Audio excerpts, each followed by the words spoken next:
Volume 1, Poem of the Man-God, Chapter 41, The Dispute of Jesus with the Doctors in the Temple, a vision given to Maria Valtorta on the 28th of January, 1944.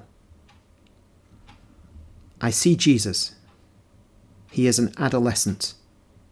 He is dressed in a tunic which I think is made of white linen, and it reaches down to his feet.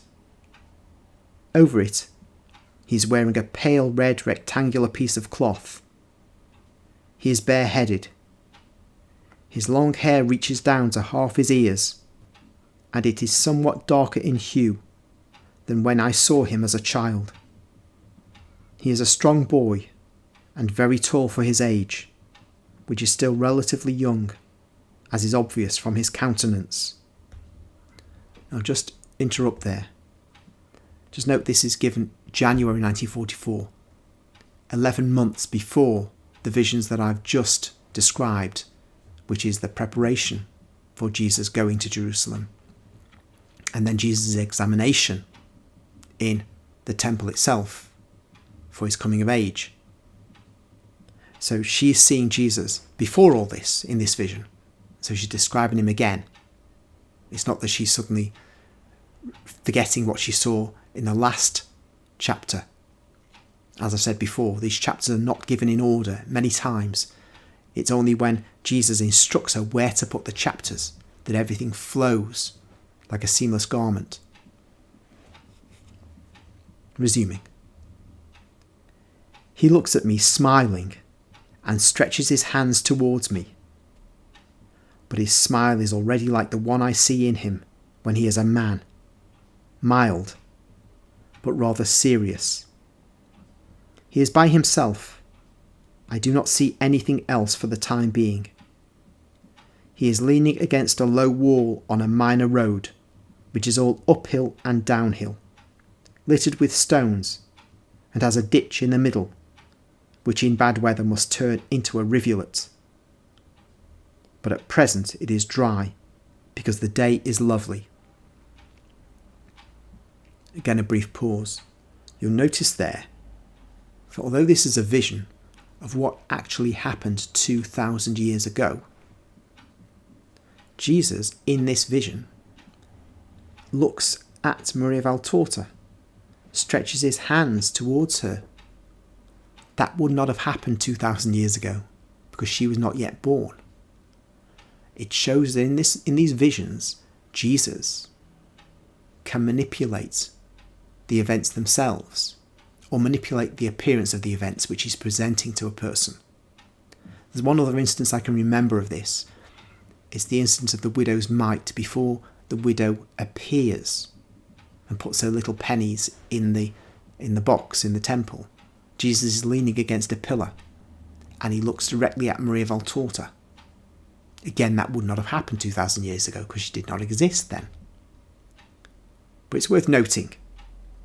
Resuming then. I also seem to be going near the low wall, and I look around and down as Jesus is doing. I see a group of houses, irregular in formation. Some of the houses are tall, others are low, and they're scattered in all directions.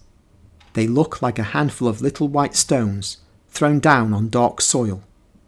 The comparison is a poor one, but good. The streets and the lanes are like veins in all that whiteness. Here and there, I see some plants protruding from the walls. Many are in bloom, while others are already covered with new leaves. It must be springtime. On my left, there is the massive structure of the temple, on 3 sets of terraces covered with buildings and towers and yards and porches.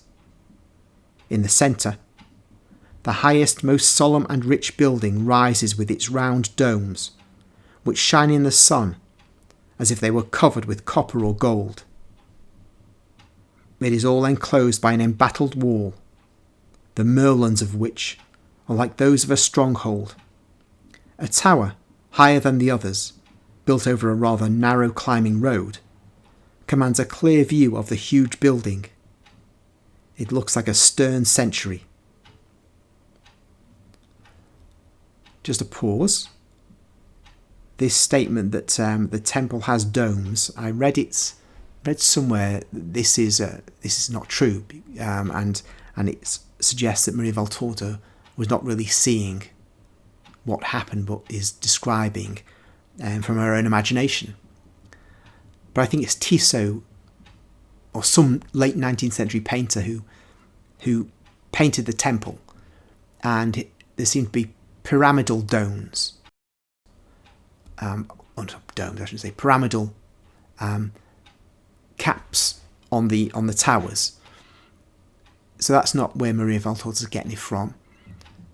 But in fact, and I must get this, I can't remember exactly where, there's a description of the temple, or partial description of the temple in a Jewish website, which I think will probably be taken from the Talmud, which describes at least one tower which has a dome on it. So if there was a dome upon this one tower which is described, there's no reason to believe there weren't other domes as well. And remember, the Talmud, or any Jewish writing about that time, outside of scripture, is written centuries after the event, and a lot of information can be lost.